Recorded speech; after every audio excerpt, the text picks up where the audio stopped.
Bonjour messieurs et dames, nous continuons de présenter le mémoire sur l'avènement d'une ère nouvelle, soit de l'âge d'or. D'après les histoires racontées par les ancêtres, d'après les sources étrangères et la mythologie occidentale y compris, l'âge d'or, c'est un âge qui suit la création de l'homme. L'âge d'or, c'est un temps où les hommes vivent presque éternellement et meurent sans souffrance. C'est un temps où ils vivent tous en paix, ils sont libres de soucis et ils restent toujours jeunes. C'est un temps où la terre jouit d'un printemps perpétuel. La terre est jardin d'Éden. C'est un temps où les champs produisent sans culture. Il y a beaucoup de caractéristiques à citer. Aujourd'hui, il s'agit du retour de cet âge. Comme le temps s'écoule selon le rythme d'un cycle sans fin, il est naturel que les âges de l'humanité puissent revenir, redisparaître à nouveau et réapparaître. Pour entrer dans l'ère d'or, il est clair que les hommes et les femmes devront passer par l'époque de transition. Cette fois-ci, on va vous faire l'exposé de l'époque de transition. Aujourd'hui, toute l'humanité se sent acculée à l'impasse. Des phénomènes mystérieux, de nombreux cataclysmes naturels, des maladies incurables, des comportements bestiaux des gens, des conflits internationaux et des divergences en famille sont les signes évidents de l'époque de transition. Le mystère du XXIe siècle, c'est que la nature sera remplie de l'énergie de l'univers et on verra se dérouler des changements inattendus. La forme sphérique de la Terre se transformera. Le pôle Nord et le pôle Sud seront disparus. Le pôle énergétique se retrouvera au système horizontal. Sous ces conditions, tout le monde devra devenir un porteur d'énergie. Cela veut dire que les os humains seront remplis des rayons d'énergie. Pour accomplir cette tâche, toute personne devra être libre de toute émotion. Au cours du changement des pôles, la constitution de l'air sera pleine de divers virus qui pourront présenter de graves dangers pour toutes les nations du monde. La terre-mère prendra une forme d'assiette et on verra se découvrir ses divers secrets quand elle sera retournée à son axe. Les peuples du monde devront se rendre compte des phénomènes mystérieux qui donnent des signes du changement des pôles. Numéro 1. Les virus inconnus se multiplient. 2. On voit s'éteindre l'esprit humain. 3. Les hommes et les femmes ne s'intéressent à rien. 4. On voit se supprimer les notions telles que les parents, les proches parents, les liens de parenté. D'une part, cela veut dire que les relations entre les parents s'aggravent lors de la transition. De l'autre, il est vrai que les hommes et les femmes se rassembleront sans la moindre contradiction et ils se traiteront comme les proches parents quand ils seront entrés dans l'ère d'or. 5. De nouvelles lois se propagent partout dans le monde entier. 6. On voit se multiplier le nombre de courants religieux. 7. Il y a des gens qui n'obéissent à personne. Ils croient que tout leur est permis. 8. Le caractère des adolescents devient bestial. 9. L'histoire s'abandonne à l'oubli. 10. L'époque de transition fait cesser le développement de la technique. 11. La vie se complique, la vie est empoisonnée. 12. Les merveilles invisibles effacent l'énergie d'hommes et de femmes. Cela veut dire que les hommes et les femmes vivraient non pas en qualité d'hommes et de femmes, mais en qualité de véhicules de l'énergie de l'univers. Ils exécuteraient le rôle des forces de l'univers, soit des anges et des extraterrestres. 13. On voit s'augmenter le nombre de gens abandonnés. D'après les lois de la galaxie infinie, toutes les nations du monde devront se rassembler à l'idéologie universelle de l'âge d'or. Elles devront le faire pour survivre, pour protéger l'environnement, pour accéder à une vie immortelle et éternelle. L'humanité est passée par un grand nombre d'époques jusqu'au XXIe siècle. Celle de l'eau, de la pierre, de la technique a vécu sous divers systèmes, les sociétés divisées en classes, les régimes capitalistes et socialistes, etc. Mais les hommes et les femmes n'ont usé de leurs intelligences que pour les notions terrestres et n'ont vu de leurs yeux que la vie terrestre. Toutes sortes d'inventions, de politiques et de richesses n'ont abouti qu'à des victimes et à des peines. Et de ce fait, toutes les nations du monde se sont retrouvées dans l'impasse. On voit finir l'époque du culte de Dieu, du pardon, d'une vieille conception du monde. Une nouvelle époque est arrivée. C'est l'époque de création. À partir de l'an 2000, Dieu déclare ce siècle le siècle d'or. C'est un siècle qui évolue à l'aide de l'énergie. Les extraterrestres, les esprits des ancêtres, les arbaïs, les anges sont arrivés de l'espace pour réaliser ce programme de l'univers. Leur énergie invisible est présente dans l'air. C'est pourquoi sa constitution a changé. Ils ont pour but de transformer l'intelligence humaine à celle de l'espace. Il est vrai que les extraterrestres puniront les nations qui pratiquent leur religion, soit les peuples religieux et les nations développées du point de vue du progrès technologique. La raison pour laquelle ils accompliront cette punition, c'est que les hommes et les femmes ne pourront pas passer à une liaison télépathique sous les conditions ci-dessus.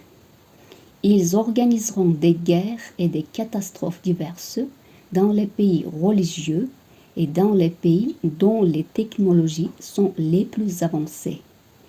Ils veulent que les hommes et les femmes soient d'un esprit fort, qu'ils croient à eux-mêmes, qu'ils reconnaissent le nouvel ordre de l'univers, qu'ils apprennent à créer par la pensée et qu'ils privilégient une attitude harmonieuse envers l'environnement. Au XXIe siècle, les forces de l'univers, les extraterrestres, sont descendus sur la Terre pour faire entrer les hommes dans l'ère d'or. Ils nous entourent, ils voient, ils entendent, ils lisent même dans nos pensées. Ils bénissent le bien et jugent le mal. L'eau, l'air, la terre, le feu les comprennent. Les tremblements de terre, les tornades, les incendies, les inondations, les virus, les maladies incurables, etc. Ils peuvent même pénétrer dans le corps humain. Les hommes et les femmes donnent des signes suivants. Ils se désintéressent de la vie matérielle, ils ignorent ce qu'ils veulent, mais ils veulent du nouveau, sans comprendre quoi exactement. Ils commencent à réfléchir à l'origine et à l'évolution de l'humanité, à la protection de l'environnement. Ils luttent pour la vérité et pour la justice. Ils accomplissent leur vraie mission. On peut citer comme exemple les mouvements, les classes modestes partout dans le monde entier qui protestent contre le vieux système, contre leur gouvernement dont les notions terrestres ne sont plus capables de gérer les pays, de lutter pour la protection de l'environnement, de résoudre les problèmes du réchauffement climatique. Certains gens entrent en liaison avec l'univers. Ce sont les rêves prophétiques, les visions, les fantômes, les prédictions, les écritures, les contacts avec les êtres surnaturels, avec les extraterrestres. Maintenant, un peu de psychologie. Une nouvelle psychologie, c'est une nouvelle loi pour l'humanité. Pour assimiler une nouvelle psychologie, les hommes et les femmes devront dynamiquement faire évoluer leurs sens, leurs intuitions et approfondir leurs connaissances. Ainsi, chacun est responsable de changer sa psychologie. La nouvelle psychologie protège la nature de l'univers, de la terre, la nature de l'humanité et de l'air, et de ce fait, elle garde l'axe de tout. Il est vrai qu'en âge d'or, la nature formera une nouvelle intelligence interminable. Elle sera une merveille de la vie et une source de l'Éden. Sous l'idéologie de la pensée, on comprend les actions où les humains se débarrassent des ordures. Ils sortent de leur vieux mode de vie, de leur vieille conception du monde à l'aide des méditations. Ils créent et édifient, ils programment, ils évitent des coups psychologiques. Ils apprennent à orner leur esprit, à perfectionner leurs qualités. À chacun de nous, il est nécessaire de régler les pensées en moyen des mantras. Ce sont les formules magiques. De faire le bilan, d'apprendre à arrêter les pensées. On entend par l'idéologie du monde une disparition de la vieille conscience. Les hommes et les femmes font disparaître leur vieille conscience à l'aide des mantras, en les lisant ou en les prononçant à haute voix. Les mots et les vues sont susceptibles de faire disparaître l'énergie et de provoquer la mort. Il faut user de l'énergie du monde en faveur de la grande vérité.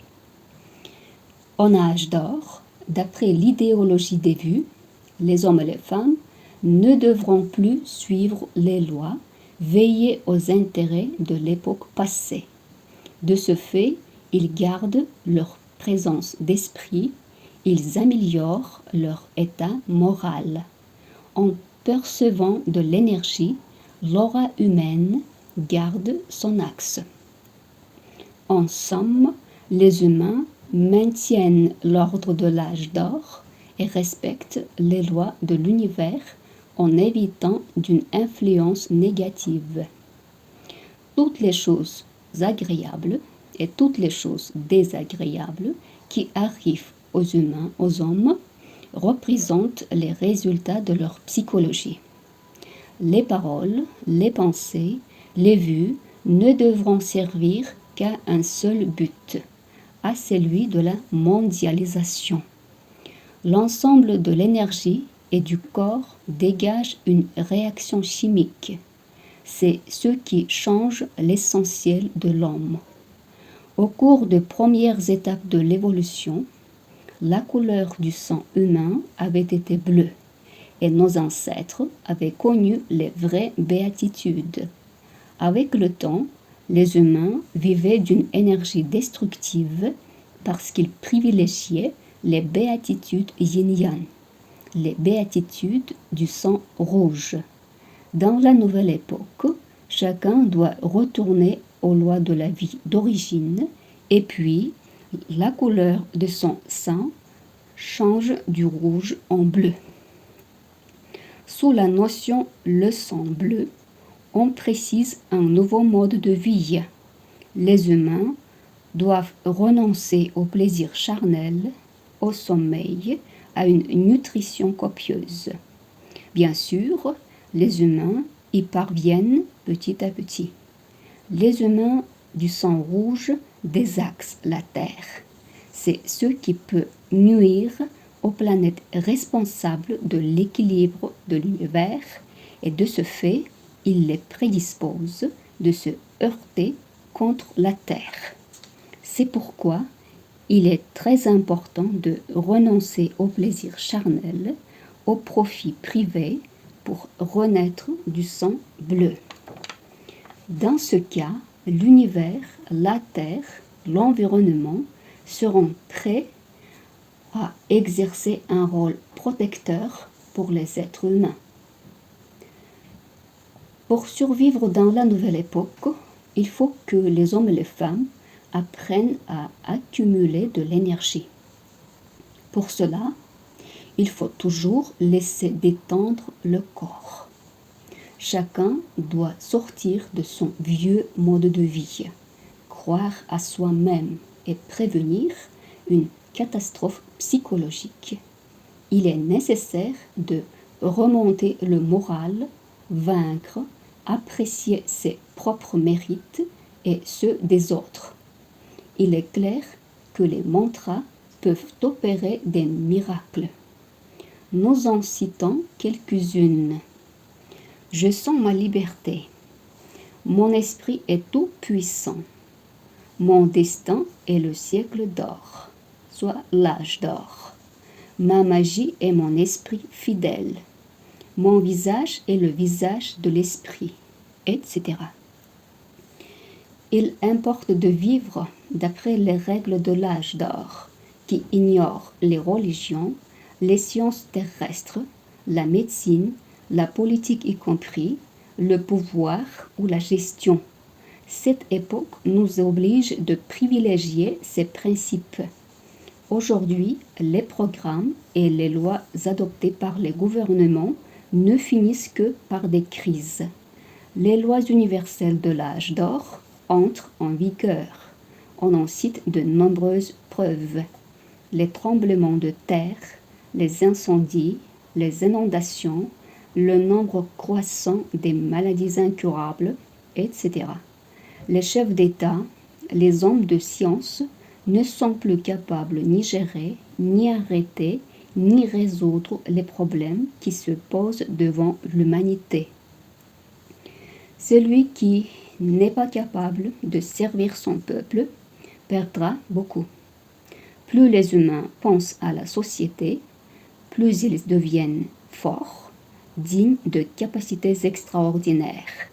En âge d'or, il est vrai qu'on verra se réveiller une harmonie particulière où tous les hommes et toutes les femmes se réuniront autour d'une seule idée en faveur d'une vie nouvelle, autour de celle de la mondialisation.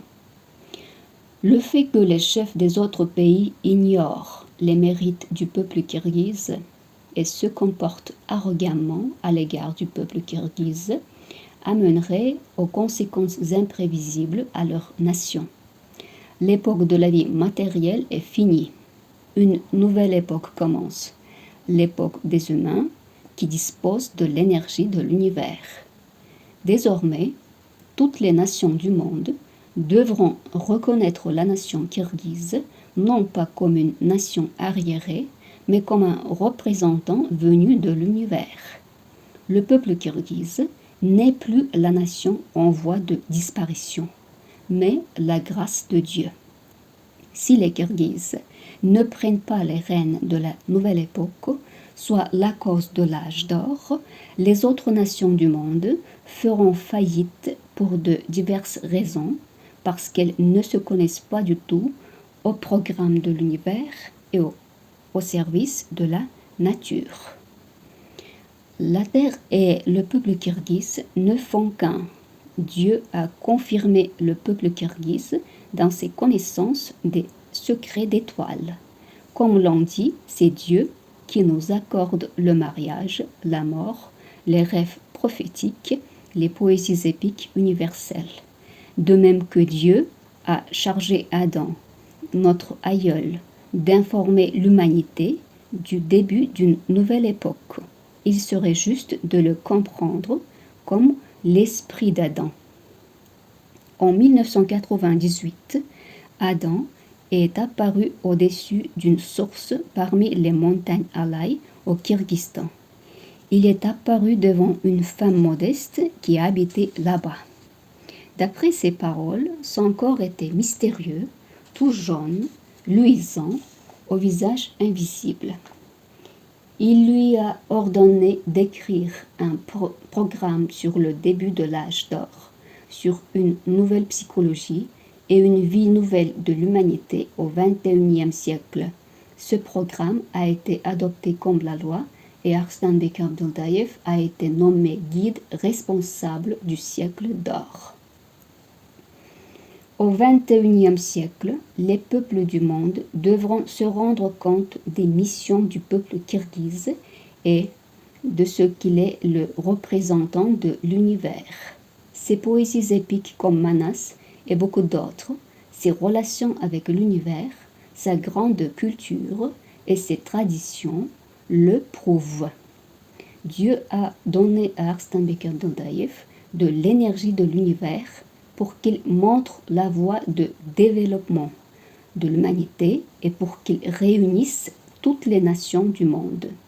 Toute l'humanité sera tenue à accepter la science programme de l'univers, à apprendre les buts de son existence, à découvrir les secrets de l'univers et de la nature.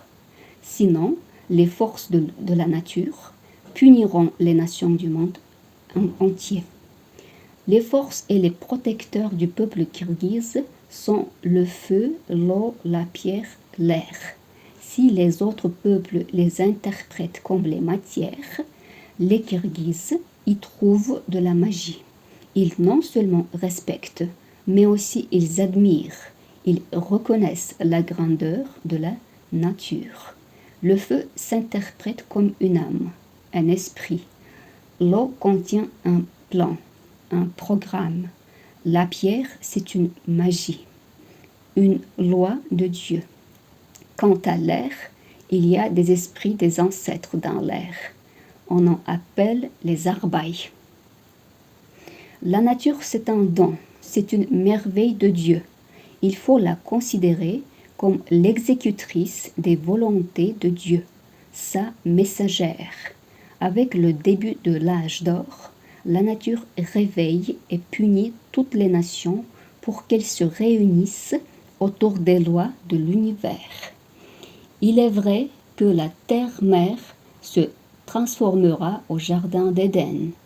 Il n'y aura plus de lieux sans eau. On ne verra de la neige qu'au sommet des montagnes. Il pleuvra très souvent, l'hiver disparaîtra et la terre-mère jouira d'un printemps perpétuel. Dès le début du XXIe siècle, l'univers et la terre sont mises à leurs axes et ils évoluent d'après les conditions de l'âge d'or. Pour l'humanité, il ne reste qu'à s'efforcer d'obéir à l'ordre que l'âge d'or établit et à s'engager dans la seule voie de développement guidée par Arslanbek Abduldaev. Chacun devrait apprendre à accumuler de l'énergie pour survivre en âge d'or. Cette énergie existe partout sur la Terre. Aujourd'hui, on peut sûrement constater que tous les habitants de la Terre reçoivent de cette énergie. L'air, le feu, l'eau et la pierre, soit la Terre, comprennent cette énergie. Tous ces 4 éléments portent les lois et les programmes approuvés par les forces de l'univers, les extraterrestres et les arbaïs, soit les esprits des ancêtres. Donc, c'est l'environnement dans lequel nous vivons. Il est clair que tous les habitants de la Terre seront influencés par les nouvelles lois et les nouveaux programmes. Finalement, tous les peuples du monde seront obligés de suivre la voie de développement basée sur ces lois et sur ces programmes. Maintenant, on en parle en détail. L'air. La nouvelle constitution de l'air comprend de l'énergie des forces de l'univers. Cette énergie est capable de pénétrer dans le corps humain. Les humains se rendent surnaturels et accèdent au niveau des arbaïs, des extraterrestres et des hommes-dieux grâce à cette énergie. Les humains accèdent au niveau des extraterrestres et des hommes-dieux en tant qu'énergie matérielle. Les forces de l'univers, les extraterrestres, les arbaïs et les humains ne font qu'un en âge d'or. Au cours de l'époque de transition, l'air a tendance à se rendre épais. Il a des calories épaisses, c'est pourquoi il est nécessaire d'adopter les lois à temps et de les suivre comme il faut. Il est important que les hommes et les femmes usent l'air juste, car l'air est une source de vie, de pureté, c'est une source d'intelligence et de santé. On y trouve de nouvelles idées, c'est la lumière de l'avenir. Le feu. On interprète le feu comme le feu qui n'est pas que le feu, mais comme tout ce qui porte de l'énergie chaude, une chaleur. On cite comme exemple un appareil de chauffage.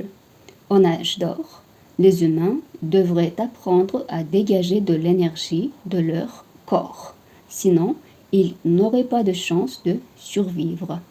Les générations de l'âge d'or seront capables de conduire de l'énergie même au soleil. Au temps où les humains atteindront le point culminant de leur développement, ils cesseront de recevoir de l'énergie solaire et ils commenceront à vivre de leur propre capacité. L'eau. Tout le monde sait que l'eau, c'est la source de la vie sans laquelle l'existence est impossible. Boire ou user de l'eau, c'est de s'imprégner de l'énergie. Donc, personne ne peut échapper à cette énergie. En âge d'or, la Terre n'aurait plus de déserts arides. Il y aurait de l'eau partout. La pierre. Quant à la pierre peut être interprétée comme la terre, comme une montagne, un sol, un terrain. En bref, c'est l'environnement.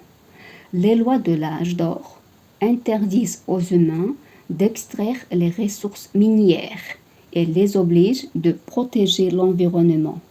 Il est clair que les humains devront privilégier une bonne attitude envers l'environnement jusqu'à ce que les cataclysmes naturels cessent, jusqu'à ce que la Terre se repose et ne les punisse plus.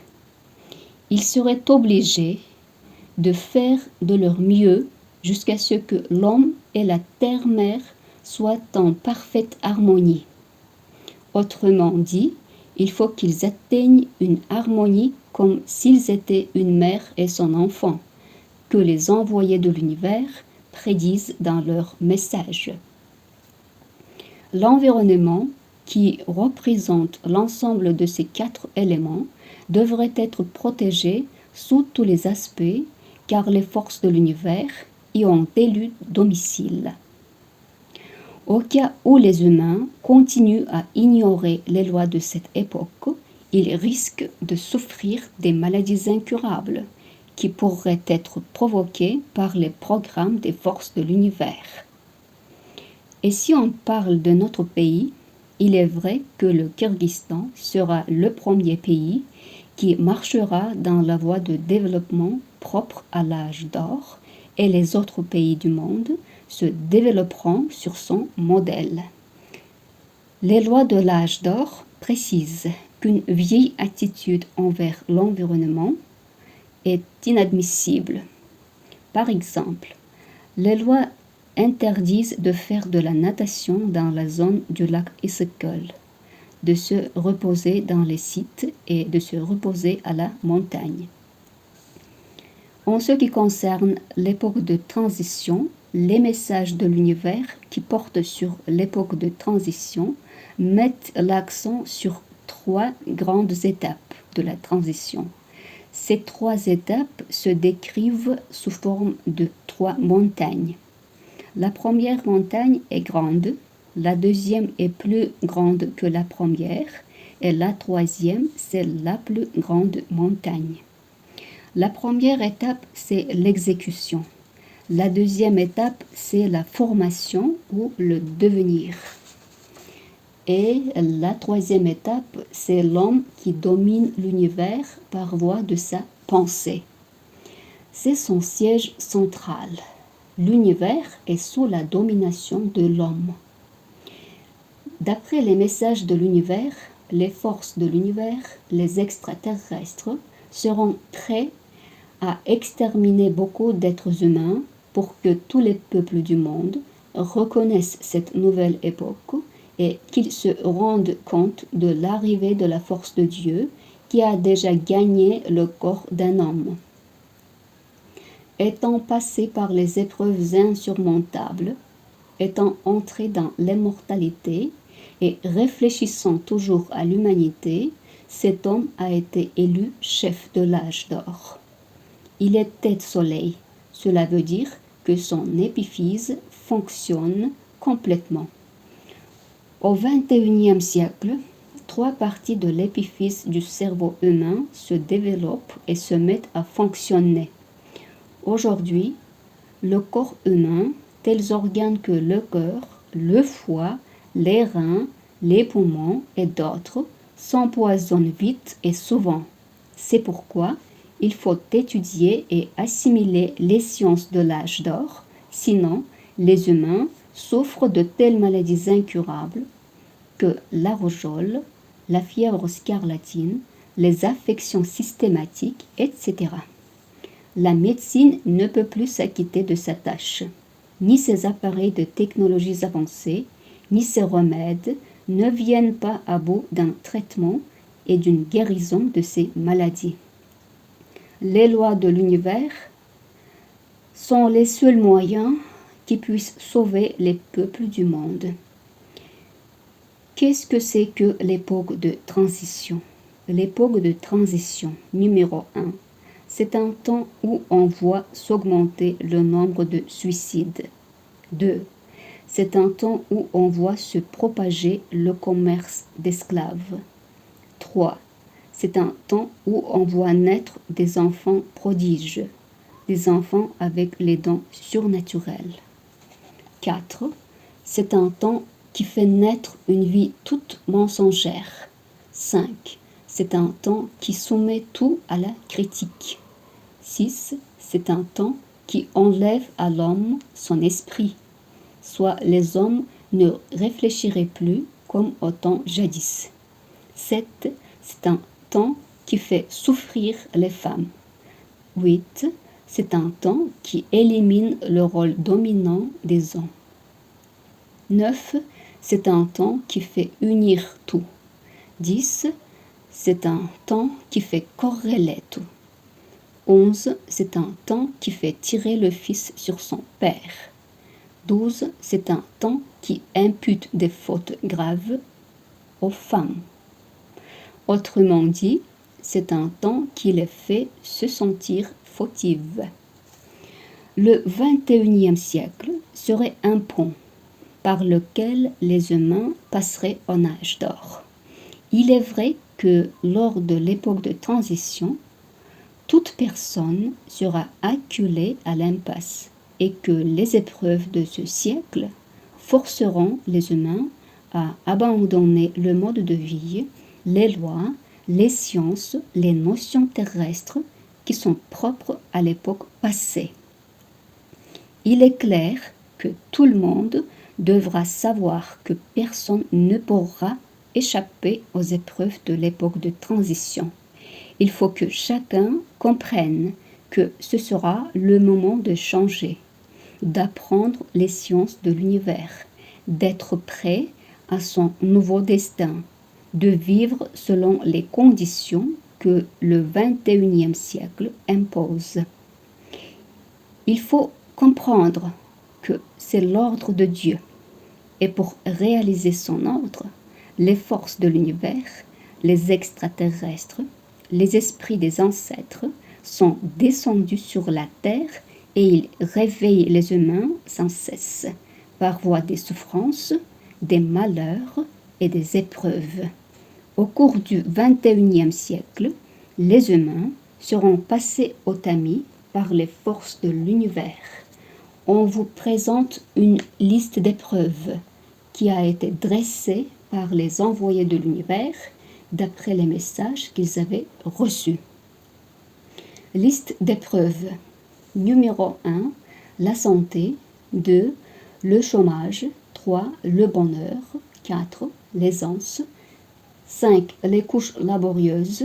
6, les rêves. 7, la crise de la conscience. Le manque d'intelligence. 8, les gens sont obligés de se rendre compte des événements qui leur sont arrivés. 9, les enfants. 10, la perte des choses. 11, la mort des bestiaux, les victimes en bestiaux. 12, les oppositions et les contradictions. 13, les cataclysmes naturels. 14, l'abus d'alcool. 15, la vie compliquée. 16, le caractère. 17, le bien-être matériel. 18, la richesse. 19, le pouvoir. 20, les conflits internationaux, les conflits et les crises à l'intérieur d'un pays, les discordes intestines, les divergences en famille. 21, le corps humain s'ulcère. 22, les maladies handicapantes, les gens subissent des opérations. 23, le visage humain devient froid et déplaisant. 24, le manque d'argent, la pauvreté. 25, les dépenses immotivées de grosses sommes d'argent. 26, les paroles de l'homme sont peu convaincantes et inefficaces. 27, certains gens voient les forces de l'univers qui donnent des signes préventifs. 28, les voix inconnues dérangent certains gens. La vie tranquille est troublée par les difficultés et les épreuves. Ainsi, les forces de l'univers précisent que toute prévention de cette liste pourra être la dernière à tout moment de la vie de l'homme. Les forces de l'univers, soit les extraterrestres et les esprits des ancêtres, préviennent les humains de tirer une conclusion juste des souffrances, des malheurs et des épreuves susmentionnées.